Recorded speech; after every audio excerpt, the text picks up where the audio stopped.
मैंने इस पहले भी कहा है और आज भी इस बात को दोहरा रहा हूँ, ये मदरसी शिक्षा निश्चित तौर से जो भी प्राप्त करता है वो भारत माता की जय नहीं बोलता, वो वंदे मातरम गान नहीं करता, और उसकी मानसिकता जैसे किसी आतंकवादी की होती है उस प्रकार की बन जाती है। पर सवाल उठाया ये कहते हुए कि मदरसा में जो लोग पढ़ते हैं वो किस माइंडसेट के बनते हैं, ये सबको मदरसे से आतंकवादी निकलते हैं जो हाँ, ये बोलना आप अल्फाज को चाप के क्यों बोल रहे हैं? लगता है मोहब्बत है क्या कोई? वो दहशतगर्द बोल रहे थे। हाँ, तो ऐसा है ना कि आदमी की जहालत उसके अल्फाज जो जबान से निकलते हैं जाहिर हो जाती है, क्योंकि ये लोग ना इनके जो बुजुर्ग थे वो कभी आज़ादी की लड़ाई में हिस्सा लिए। यही मदरसे थे जिन्होंने 1857 की जंग आज़ादी से पहले भी और उस वक्त भी जिहाद का फतवा दिया था। अल्लामा काफी कौन थे, मुरादाबाद के थे, जो फांसी पर चढ़ गए। उन्होंने जिहाद का फतवा दिया और 3 दिन में फांसी की सजा हो गई। पूरे उलमाए कराम को उनको फांसी दे दी गई थी। तो प्रॉब्लम केशव प्रसाद मौर्य की सोच में है, क्योंकि उनकी जो आइडियोलॉजी संघ परिवार से ताल्लुक है। संघ परिवार का तो कोई लोग मरा ही नहीं ना जंग आज़ादी की लड़ाई में, उलमाए कराम अपनी जानों को दिए, और इसीलिए उनकी जहालत और उनकी नफरत इस्लाम और मुसलमानों के दिक्कत आती है। तो उनको चाहिए कि हिस्ट्री पढ़ें, अगर उनको पढ़ना नहीं आता तो किसी से पढ़वा लें और देख लें, उनको समझ में आ जाएगा। और मैं कंडेम करता हूं, मदरसों से दुश्मनी क्यों है आपको? आर्टिकल 25, आर्टिकल 26, आर्टिकल 29, आर्टिकल 14 क्या कहता है?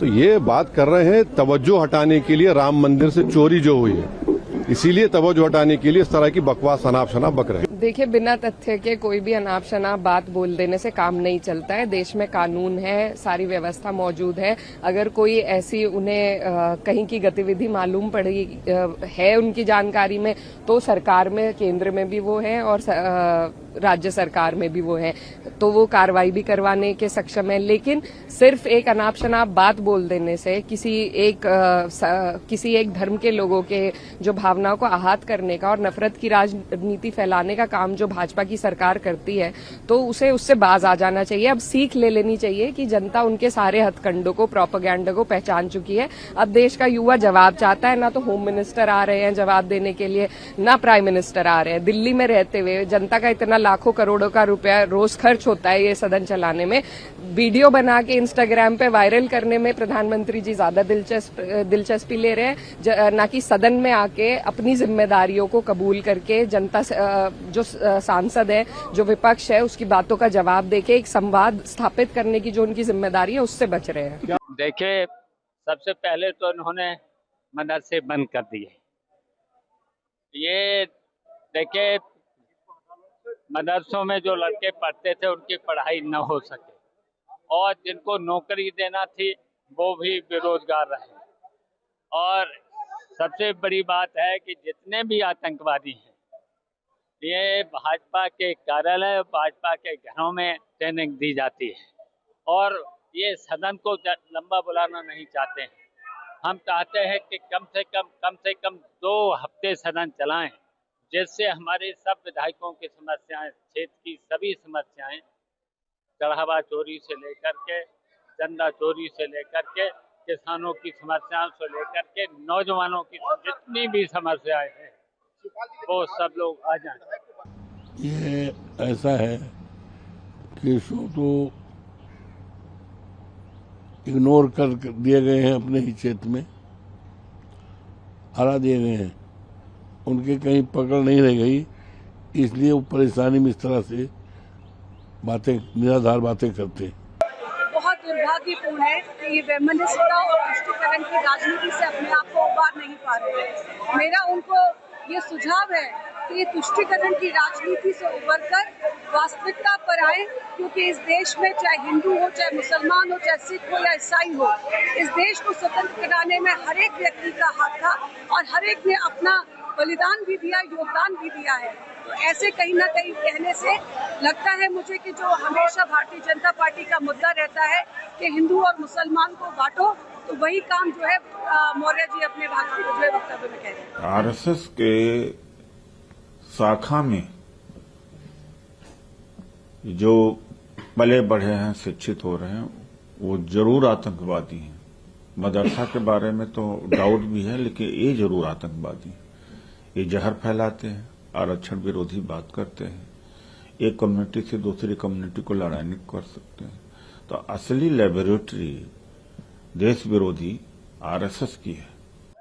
केशव मौर्य जी अनपढ़, गंवार और जहालत भरा ये बयान दिया है। केशव मौर्य जी व्हाट्सएप यूनिवर्सिटी के पढ़े हैं, हमें ऐसा लगता है केशव मौर्य जी को जानकारी नहीं है कि मौलवी और मौलानाओं ने किस तरीके से जंगे आज़ादी में अपना योगदान दिया था। 1857 की जंगे आज़ादी में कोई दिल्ली से लेके मेरठ तक का और लखनऊ से लेके कानपुर तक का लोग बताते हैं कोई एक भी पेड़ ऐसा नहीं था जिसमें अंग्रेजों ने मौलवियों को और मौलानाओं को न टांगा हो। आतंकवाद की फैक्ट्री कहने वाले लोग आज की डेट में अगर पलट करके शिशु मंदिर आतंकवाद की फैक्ट्री है ये सुन लें तो कैसा लगेगा। कोई भी मदरसा, कोई भी स्कूल, कोई भी शिक्षा का घर आतंक का अड्डा नहीं हो सकता है। हो सकता है कि कुछ लोग वहां पर गलत एक्टिविटीज में, आतंकी एक्टिविटीज में पाए जाते हों। ऐसे आतंकी तो ध्रुव सक्सेना भी थे जो आईएसआई के एजेंट रहते थे। तो केशव मौर्य जी को ऐसे जहालत भरे बयानों से जलील नहीं होना चाहिए और हिंदू मुसलमान नहीं करना चाहिए।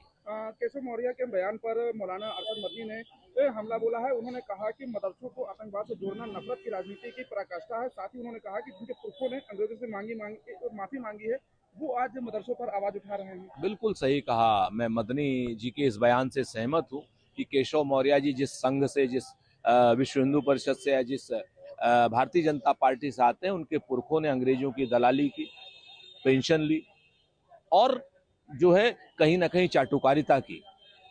और दूसरी तरफ कांग्रेस पार्टी हो या जमीयत उलमा हिंद हो, इन सब लोगों ने अंग्रेजों से लड़ाई लड़ी।